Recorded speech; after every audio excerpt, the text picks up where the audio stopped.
ఏదైతే Kamareddy BC declaration ప్రకారం స్థానిక సంస్థలు బీసీలకు 42% రిజర్వేషన్లు ఇచ్చిన తర్వాతనే స్థానిక సంస్థల ఎలక్షన్ పోతామని చెప్పేసి ఎలక్షన్ల ముందు ఈ కాంగ్రెస్ పార్టీ చెప్పినమాట వాస్తవమే. దీనికి సంబంధించి దాదాపు 13 నెలలు పూర్తిగా వస్తుంది. ఇంతవరకు అసలు బీసీ డిక్లరేషన్ అనే ముచ్చట ఎక్కడ కూడా వినపడతలేదు. అసలు ఈ బీసీ డిక్లరేషన్ అమలు చేస్తారా చేయదా ఈ కాంగ్రెస్ పార్టీ? దాంతో మనతో మాట్లాడేందుకు కాంగ్రెస్ పార్టీ సీనియర్ నాయకులు అలాగే స్పీకర్ మాజీ స్పీకర్ స్వామిగౌడ్ గారు మనతో ఉన్నారు. సార్ నమస్కారం. చాలా రోజుల తర్వాత చూస్తున్నారు. మొత్తానికైతే మళ్ళీ బీసీలు రాజ్యాధికారం ఇవన్నీ మనం ఎప్పుడు అనేదే వినేటిదే. ఇలా మళ్ళీ ఈ బీసీ డిక్లరేషన్ అమలు చేస్తారు అనుకుంటున్నారని కాంగ్రెస్ పార్టీకి ఉన్నటువంటి ఒక ప్రధానమైన ఆలోచన, గొప్ప ఆలోచన ఇచ్చిన హామీ నెరవేర్చకపోవడం. అదే గొప్పది. అలాంటి ఆలోచనతో ఉన్నటువంటి పార్టీ సరే ఆనాడు అధికారంలోకి రామన్న ఉద్దేశంతో ఏది నోటికి వస్తే అది మాట్లాడారు. ఇచ్చే రిజర్వేషన్ ఇస్తామన్నారు, సైకిళ్ళు ఇస్తామన్నారు, తులం బంగారం ఇస్తామన్నారు. పాపం అధికారంలోకి రామనుకున్నారు, అన్ని హామీలు ఇచ్చారు. కానీ తెలంగాణ ప్రజలంతా కూడా ఏం చేశారంటే కేసీఆర్ ఇచ్చిన దానికన్నా కూడా ఇంకొక తులం ఎక్కువిస్తున్నాడు కదా, బీసీ రిజర్వేషన్ అన్నాడు కదా, కామారెడ్డిలో జరిగితే మంచిదే కదా అన్న ఆతృత కొద్దీ, ఆశ కొద్దీ ప్రజలంతా ఓటేసిన మాట వాస్తవం. ముఖ్యమంత్రి గారు రేవంత్ రెడ్డి గారు ముఖ్యమంత్రి అయ్యారు. నేను వారిని అడుగుతా ఉన్నాను, మీరు ఏ లెక్కలు చూసుకొని బీసీ 42% రిజర్వేషన్ ఇస్తామని అన్నారు? ఒకవేళ నిజంగా మీరు ఇస్తామని చెప్పి కేంద్ర ప్రభుత్వం నుంచి ఏఐసి కమిటీ ద్వారా మీకు అసలు హామీ లభించిందా? ఒకవేళ దాని నుంచి మీకు హామీ లభించినట్టు ఉంటే మండల్ కమిషన్ రిపోర్ట్ మీరు ఎందుకు ఇంప్లిమెంట్ చేయలేదు? మండల్ కమిషన్ మీరు పెట్టింది కాదు, విపి సింగ్ గారు పెట్టిన మండల్ కమిషన్ రిపోర్ట్ ను మీరు అమలు చేయకపోతే, మండల్ కమిషన్ రిపోర్ట్ అమలు చేయలే, మండల్ కమిషన్ అమలు చేయలేదు, దాన్ని పక్కన పెట్టినటువంటి మీరు ఈ రోజు కామారెడ్డిలో బీసీ రిపోర్ట్ మండల్ రిపోర్ట్ ఇస్తామని చెప్పి 42% రిజర్వేషన్ ఇస్తామని ఏ విధంగా మీరు హామీ ఇచ్చారు? సరే ఇచ్చారు, దానికి అసలు మీరేమన్నా ప్రాతిపదికన తీసుకున్నారా? కులగణన అన్నారు. కులగణన ఈ రోజు వరకు రిపోర్ట్ ఎందుకు బయట పెట్టలే? అసలు కులగణనలో నేను మీడియా ద్వారా చెప్తా ఉన్నా, ఎంతమంది ఇళ్లకు పోయి జనాభా సేకరణ చేశారు మీరు? ఈ రోజు కూడా ఎవరిని అడిగినా కూడా మా ఇంటికి రాలేదంటే మా ఇంటికి రాలేదంటున్నారు. మరి ఎవరింటికి పోయారు, ఎక్కడి నుంచి సేకరించారు? పోనీ సేకరించిన వివరాలు ఎందుకు చెప్తలేరు? కాబట్టి మీరు చేస్తారని ఏమాత్రం నమ్మకం లేదు నాకు. కానీ చెయ్యడానికి ఒకవేళ మీరు చేయకపోతే మాత్రం ఈ తెలంగాణలో ఉన్నటువంటి అన్ని కులాలు ఏకమై ఖచ్చితంగా రిజర్వేషన్ సాధించుకుంటాయి. మొట్టమొదటిసారి మోసం ఎక్కడ జరిగింది?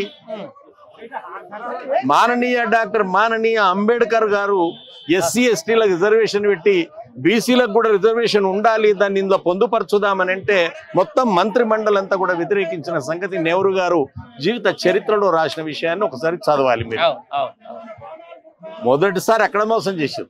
రెండోసారి మళ్ళీ కాంగ్రెస్ అయితే ప్రభుత్వం వచ్చిన తర్వాత మండల్ కమిషన్ పెట్టి రిజర్వేషన్ అమలు చేస్తే దాన్ని మీరు ఇంప్లిమెంట్ చేయాలి. ఇంప్లిమెంట్ చేయమన్నటువంటి మిగతా పార్టీలు కూడా మద్దతు ఉపసంహరించుకొని ఈ ప్రభుత్వాన్ని పడగొట్టినాయి. ఆ తర్వాత మళ్ళా వచ్చినటువంటి విపి సింగ్ గారి ప్రభుత్వాన్ని కూడా మీరు నెగలనీయలేదు, అమలు చేయలేదు. సో నేను అనేది ఏంటంటే, మీకున్నటువంటి చరిత్ర మొదటి నుంచి ఇప్పటి వరకు రిజర్వేషన్ అమల్లో మోసం చేస్తూనే ఉన్నారు కదా. మరి అటువంటిప్పుడు మీకు ఏఐసిసి కమిషన్ నుంచి అసలు హామీ లభించిందా? రైట్ సార్, ఇదే విషయానికి సంబంధించిన దాని మీద నాకు రీసెంట్ గా నేను తెలిసింది ఏంటంటే, ఈ బీసీ డిక్లరేషన్ సంబంధించిన దాని మీద ఒక ఇంటర్నల్ కమిటీ వేసుకున్నారు కాంగ్రెస్ పార్టీ. దానికి జానారెడ్డి గారు అధ్యక్షత వహిస్తున్నారు. జానారెడ్డి గారికి బీసీ కమిటీకి ఏం సంబంధం?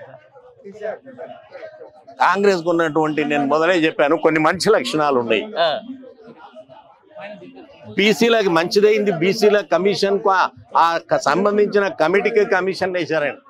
వాళ్ళు అగ్రకులం వాళ్ళను, అగ్రకులాలను ప్రెసిడెంట్ గా నియమిస్తారు. ఆయన ఇచ్చిన రిపోర్ట్ ఇట్లా ఉంది అని చెప్పి దాన్ని పక్కన పెడతారు. అసలు మేము అనేది ఏంది, మేము బలహీన వర్గాలం. మేము ఎందుకు బలహీనంగా ఉన్నామనేది కూడా ఒకసారి 2 అడుగులు వెనుకకు పోవాలి. మేము బలహీనంగా ఉండడానికి కారణం ఏంటి? 50-60 సంవత్సరాల నాడు నా తాత గాని తండ్రి గాని పోలీస్ పటేల్ కాదు, పట్వారి కాదు. కాబట్టి పోలీస్ పటేల్ పట్వారి ఇద్దరు మీరే కాబట్టి, మీ వర్గంలో కాబట్టి కూర్చున్నారు, మాట్లాడుకున్నారు. ఎన్ని భూములు ఖాళీగా ఉంటే అన్ని పట్టాలు మీరు రాసుకున్నారు. ఆ వారసత్వ సంపదనే కదా ఈ రోజు నీ కొడుకులు అనుభవిస్తుంది, నీ మనవలు అనుభవిస్తుంది. నా వారసత్వ సంపద ఏంది? మీ పొలాలు దున్నునికే మా అయ్య మీ దగ్గరకు వస్తే ఆయన సర్ది తీసుకొచ్చిన వారసత్వం నాది. నా జీవితంలో అసలు మా కుటుంబంలో ఎవడు కూడా సర్పంచ్ గాడే, వార్డు మెంబర్ గాడే. 500 ఇండ్లున్న నా ఊర్లో ఒక రెడ్డి సర్పంచ్ కంటిన్యూ ఎట్లయితాడు?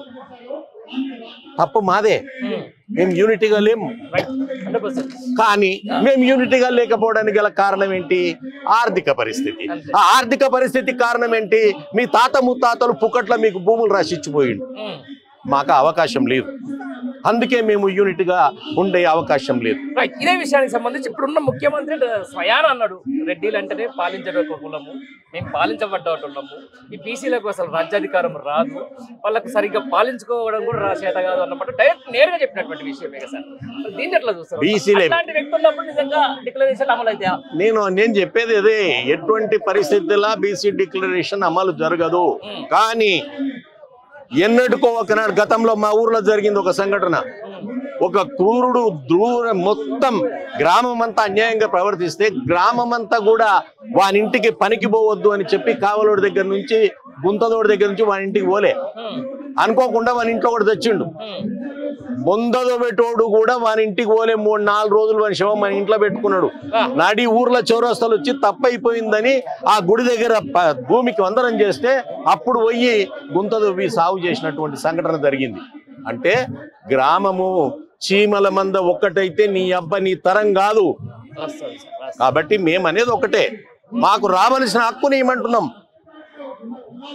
ఆ ప్రధానమంత్రి గొప్పోడు, ఇంకా మీకు ఈబీసీ ఇచ్చిండు పుక్కట్ల, మీకు ఏదో తక్కువైపోయినట్టు ఆయన మీకు ఇంకొక పర్సంటేజ్ ఇచ్చిండు.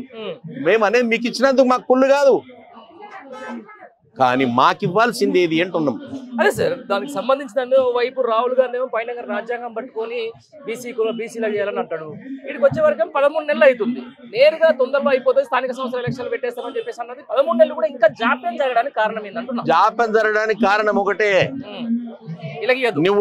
నువ్వు ఏదో ఆ రోజు ఏదో ఇచ్చినవు, మాట ఇచ్చినవు, అయిపోయింది. కానీ ఈ రోజు అసలే ఆర్థిక పరిస్థితి అధ్వాన్నమైన పరిస్థితుల్లో తెలంగాణ కొనసాగుతుంటే ఇంకా నువ్వు 42% రిజర్వేషన్ ఇచ్చిన తర్వాత లేక లేక లేక తన్నుకోంగ అదృష్టం బాగుందో ఆ కేసీఆర్ గారి మీద కోపమో దేని మీద కోపమో ప్రజలు మనకు ఓటేసారు, దాన్ని నిలబెట్టుకోవాలి.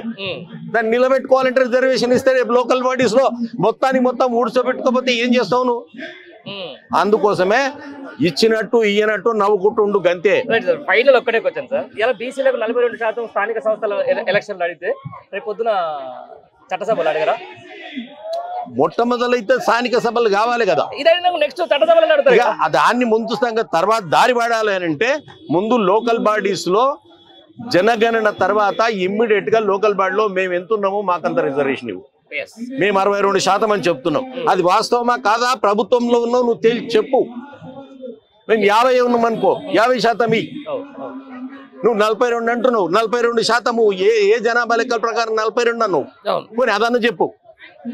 నువ్వు ఏది చెప్పవు, ఎందుకంటే నీకు ఏం తెలియదు. హామీలు ఇచ్చిండ్రు, ప్రభుత్వం రావాలని హామీలు ఇచ్చిండ్రు, ప్రజలు కూడా దాన్ని నమ్మిండ్రు.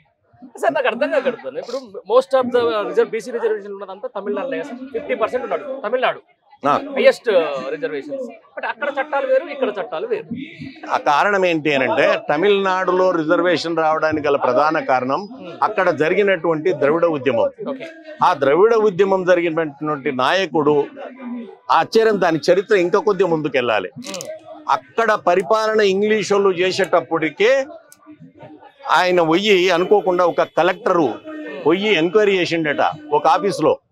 అక్కడ ఎంక్వైరీ చేస్తే, ఒక ఆర్డీఓ ఆఫీస్లో ఎంక్వైరీ చేస్తే ఏ సీట్లో చూసినా బ్రాహ్మణుడే ఉన్నాడు. ఏ సీట్లో చూసినా. అరే ఇదేంది, ఏ సీట్లో చూసినా బ్రాహ్మణుడే ఉన్నాడు, ఏంది కథ?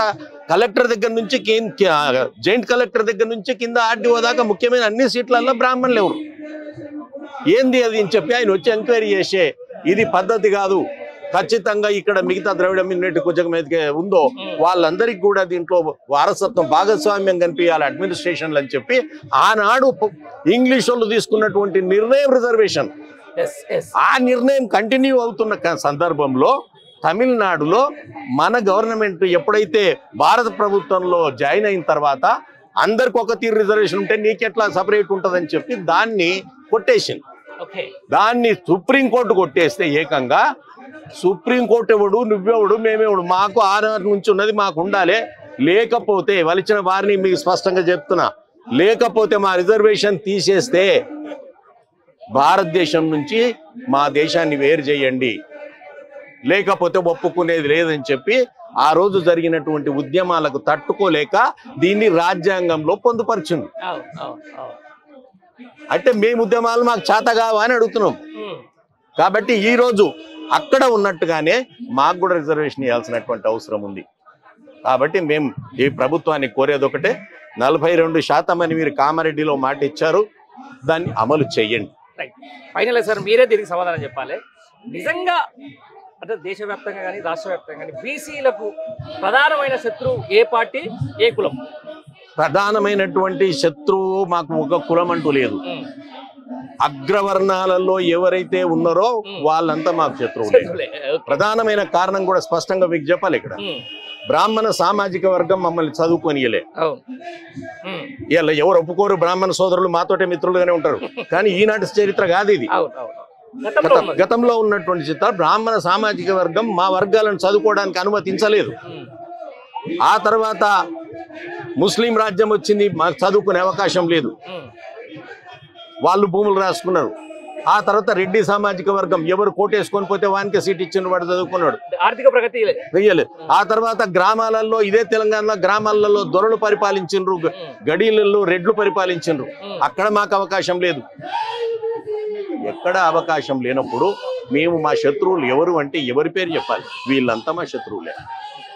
రాజ్యాంగంలో పొందుపరచనకుండా అడ్డం పడ్డటువంటి కాంగ్రెస్ పార్టీ కూడా బీసీలకు శత్రువే. కాంగ్రెస్ మిత్రులు, కాంగ్రెస్ లో మా బీసీ మిత్రులు ఉన్నారు, వాళ్ళు క్షమించాలి, ఒక్కసారి వాళ్ళు చరిత్రను తెలుసుకోవాలి. లేకపోతే ఎస్సీ ఎస్టీలతో పాటు బీసీలకు రిజర్వేషన్ అంబేద్కర్ గారు, మనని అంబేద్కర్ గారు పొందుపరచమన్నాడు, చరిత్రలో ఉంది. ఇది మనం చెప్పేది కాదు. అప్పుడంటే పొందుపరచలే. విపి సింగ్ గారి రిపోర్ట్ ఎందుకు అమలు చేయలే? మండల్ కమిషన్ రిపోర్ట్ ఎందుకు అమలు చేయలే? అందువల్ల నేను అనేది ఏంటి అని అంటే, ఇక్కడ ప్రధానమైనటువంటిది కులగణనకు అడ్డుపడుతున్నటువంటి భారతీయ జనతా పార్టీ కూడా శత్రువుగా మారే ప్రమాదం ఉంది. ఇప్పుడు జనాభా లెక్కలు తీస్తున్నావు, ఆ జనాభా లెక్కల్లో నా పర్సంటేజ్ తెలియద్దా? అంటే నేరుగా బహిర్గతం చేస్తారనుకుంటారా సార్? ఇది ఒకవేళ జనాభా లెక్కలు చేసిన తర్వాత బీసీ కులగణన ప్రకారం ఒక పర్సంటేజ్ ఇస్తుందా ఈ గవర్నమెంట్? ఒకటి చెప్పనా, మీరున్న రోజులు బహిరంగ చేయకపోవచ్చు, అల్మార్లు పెట్టి తాళం వేయవచ్చు. రేపు మన తమ్ముడు ఇంకెవడో పార్టీ ముఖ్యమంత్రి అయితే ఆ తాళం ఇప్పి తీసి ఓపెన్ చేస్తారు. విపి సింగ్ గారు మళ్ళీ మండల్ కమిషన్ రిపోర్ట్ ఎందుకు తీశారని బయటికి 10 సార్ల తర్వాత? అంటే అన్ని అభిప్రాయాలు ఉన్నటువంటి ఒక్కరే ఉండరు, తర్వాత పార్టీలు ఉంటాయి. ఖచ్చితంగా ఈ అవకాశం దొరుకుతుంది. ఈ అవకాశం ప్రకారంగానే రిజర్వేషన్ అమలు జరగాలి, అమలు జరుగుతుందని చెప్పి నేను భావిస్తాను. Thank you sir, thank you very much. ధన్యవాదాలు.